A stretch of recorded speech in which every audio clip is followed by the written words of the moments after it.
आप समझ रहे हैं? वचन आपने बहुत बार पढ़ा होगा, लेकिन जो परमेश्वर आपको समझाना चाहते हैं जरा ध्यान से सुने।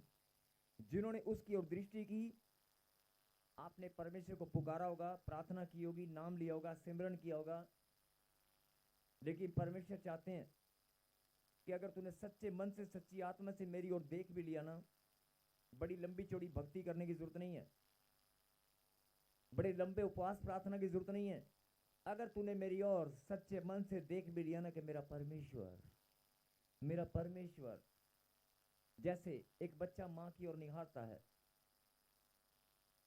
एक बच्चा अपनी माँ की ओर देखता है, ऐसे परमेश्वर ने कहा कि अगर तेरी दृष्टि मेरी ओर, साथ के साथ ज्योति तू पाएगा।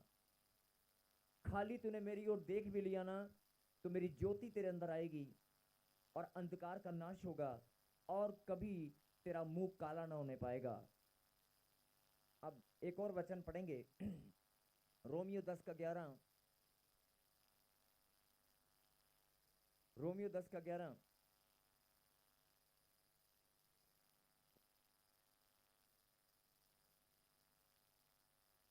लिखा, क्योंकि पवित्र शास्त्र यह कहता है, क्योंकि पवित्र शास्त्र यह कहता है, जो कोई उस पर विश्वास करे,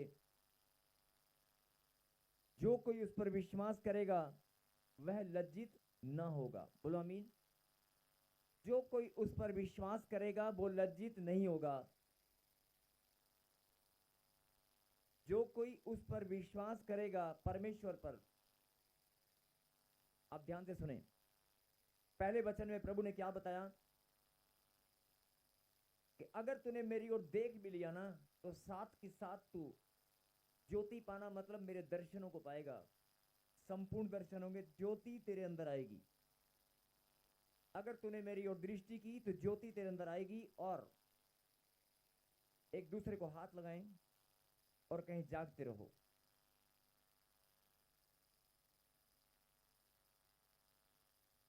जागना बहुत जरूरी है, क्योंकि जब वचन का प्रचार होता है तो आधे लोगों को समझ नहीं आता, ध्यान भटक जाता है, कईयों को नींद आने लगती है, इसलिए जागना बहुत जरूरी है। जिन्होंने उसकी ओर दृष्टि की उन्होंने ज्योति पाई और उनका मुंह कभी काला ना होने पाया। और रोमियो 10 के 11 में क्या लिखा कि पवित्र शास्त्र यह कहता है, जो कोई उस पर विश्वास करेगा, किस पर? परमेश्वर पर, वो कभी लज्जित नहीं होगा। आपको शर्मिंदगी उठानी नहीं पड़ेगी, आपको शर्मिंदगी उठानी नहीं पड़ेगी, शर्मिंदा होना नहीं पड़ेगा, कभी लज्जा महसूस नहीं होगी। अगर परमेश्वर का नाम, परमेश्वर का नाम आप जानते हैं, परमेश्वर पर आपका भरोसा है, परमेश्वर पर आपने विश्वास किया है, तो आपको कभी लज्जित होना नहीं पड़ेगा। कितनों को मालूम है कि परमेश्वर का कलाम सत्य है? अगर परमेश्वर का वचन सत्य है तो आप ये भी जानते होंगे परमेश्वर के वचन में लिखा है कि वो टलने वाला नहीं है, पूरा होकर रहेगा। आकाश और पृथ्वी टल जाएंगे, लेकिन मेरे मुंह से निकली वाणी नहीं टलेगी, वो पूरी होकर रहेगी। क्या आमीन? तो यहां पर जो लोग शर्मिंदगी महसूस करते हैं, जो लोग डर डर कर जीते हैं, जो लोग सुबह से शाम तक रो रो कर अकेलापन, अपने आप को अकेलेपन में बैठकर रो रो कर जिंदगी बिताते हैं, जिनको शर्मिंदगी उठानी पड़ती है, जिनका जीवन, जिनको लगता है कि मेरे पास संतान नहीं है, मैं बाहर निकलूंगा तो लोग ताने मारेंगे, मेरे पास बच्चा नहीं है, मैं बाहर निकलूंगा तो लोग क्या कहेंगे, चर्च में तो बहुत जाती है, प्रार्थना तो बहुत करती है, बच्चा तुझे अभी तक नहीं मिला। बाहर वालों को तो मैं क्या कहूं, मेरे ही घर वाले लोग, मेरे ही परिवार के लोग, मेरी ही सासू माँ, और अब तो मेरे पति ने भी हाथ खड़े कर दिए हैं, अब तो वो भी मुझे ऐसे देखता है, बदल दूं, बदल दूं क्या, चल 1 साल तुझे और देता हूं। जैसे मशीन से बच्चा निकालने की बातें होती हैं, ये हकीकत है। प्यार में जो पहले जैसा प्यार था वो प्यार नहीं रहा। अगर बच्चा नहीं मिला तो प्यार खत्म। और पति भी सोचने लग जाता है, और नहीं भी सोचेगा तो सासू माँ या दूसरे लोग क्या बोलेंगे, बदल के देख, बदल के देख। और अगर उससे भी ना मिला तो बदलता ही रहेगा क्या? ये तो एक उदाहरण है। मतलब बात लज्जा उठाने की है। जब आपको शर्म आती है किसी भी काम में जाते हुए, कहीं भी कोई काम करते हुए, और प्रभु का नाम किसी को बताने से पहले आपको लज्जा आती है, मैं इसका प्रभु का नाम बताऊं क्या? नहीं नहीं नहीं नहीं, पहले प्रभु का नाम बताते हुए अगर आपके मन में आता ना ये बंदा दुखी है, इसको सुसमाचार सुनाती हूँ, तो आप क्या देखते हैं मालूम है? सबसे पहले देखते हैं कपड़े कैसे हैं, इसने पहना क्या है, नहीं? इसने लगाया क्या है, क्रीम पाउडर, आप समझ रहे? इसने पहना क्या है, लगाया क्या है, आप समझ रहे हैं? उसकी वेशभूषा को आप देखते हैं, उसके चलने फिरने को आप देखते हैं, उसके पास पैसा कितना है, वो गरीब है कि अमीर है, दुखी है कि परेशान है। 10-15 दिन तो आप सोचने में लगाते हैं कि चल अगली बार मिलेगा ना, अगली बार सुसमाचार सुनाएंगे।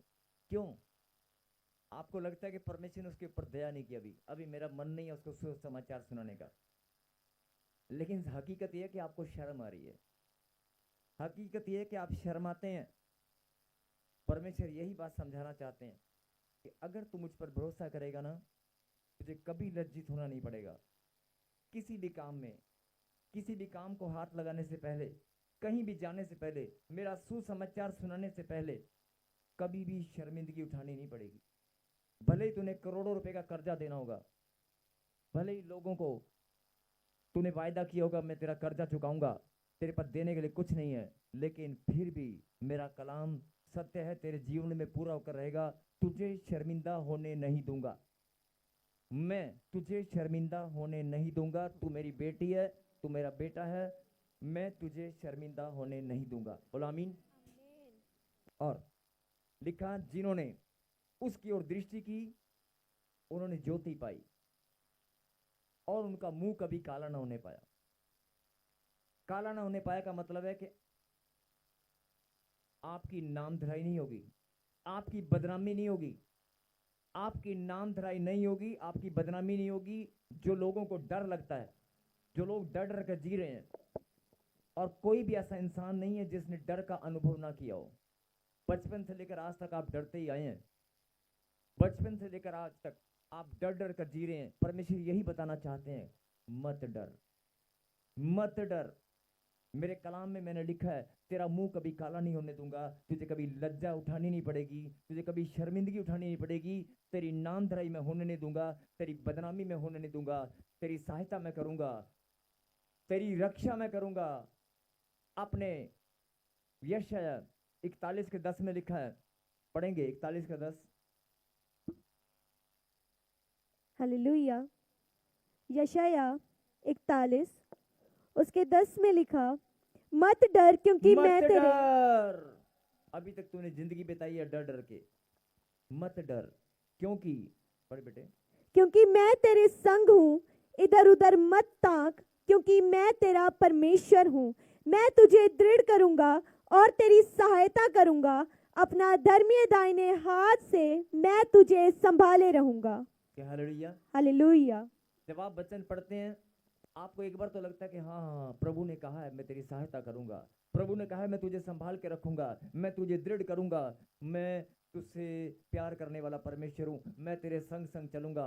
लेकिन जब आप दुख और तकलीफ का सामना करते हैं तो अपने आप को अकेला महसूस करते हैं, अपने आप को अकेला महसूस करते हैं, और आपको लगता है,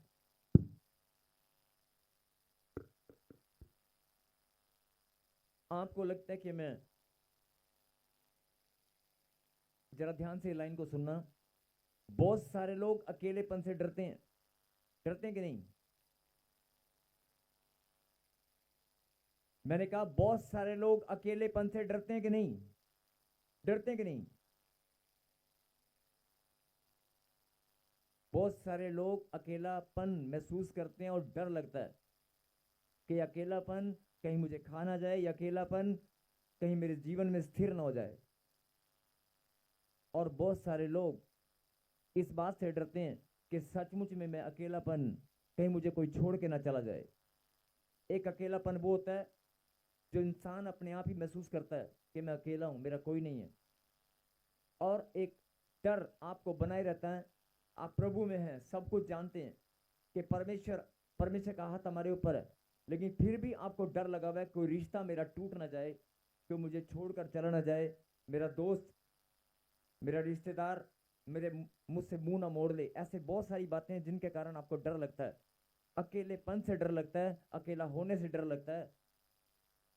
परमेश्वर आपको यही बताना चाहते हैं, मैं तेरी सहायता करूंगा, मैं तुझे कभी अकेला ना छोड़ूंगा, ना तुझे कभी त्यागूंगा, मैं अपने धर्म में दाहिने हाथ से तुझे थामे रखूंगा।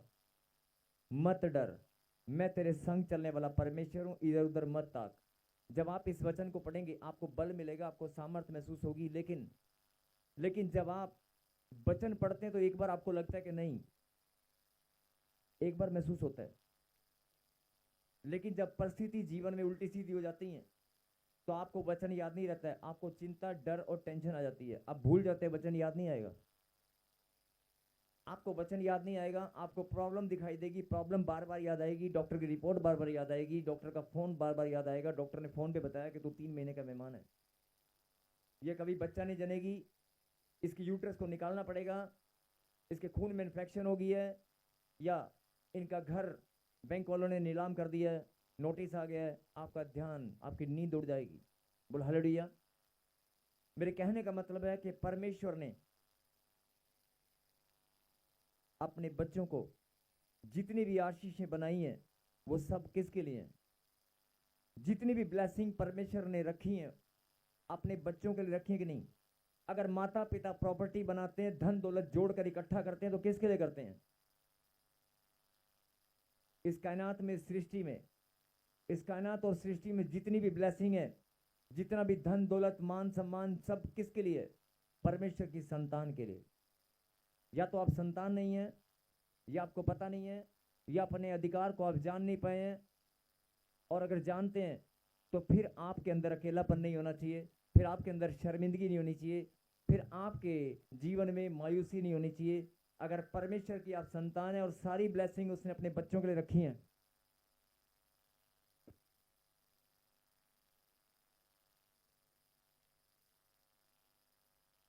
अगर सारी ब्लेसिंग उसने अपने बच्चों के लिए रखी हैं, तो फिर वो न्यायी परमेश्वर यहोवा है, वो सबको देगा। देगा कि नहीं देगा?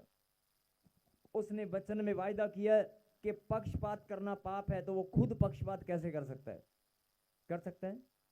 यही बात परमेश्वर समझाना चाहते हैं। मत डर, इधर उधर मत ताक, मैं तेरे संग संग चलने वाला परमेश्वर हूं, और तेरी सहायता करने वाला परमेश्वर हूं। मैं तुझ पर दया करने वाला परमेश्वर हूं। जिन लोगों को डर लगता है वो डरना बंद करें।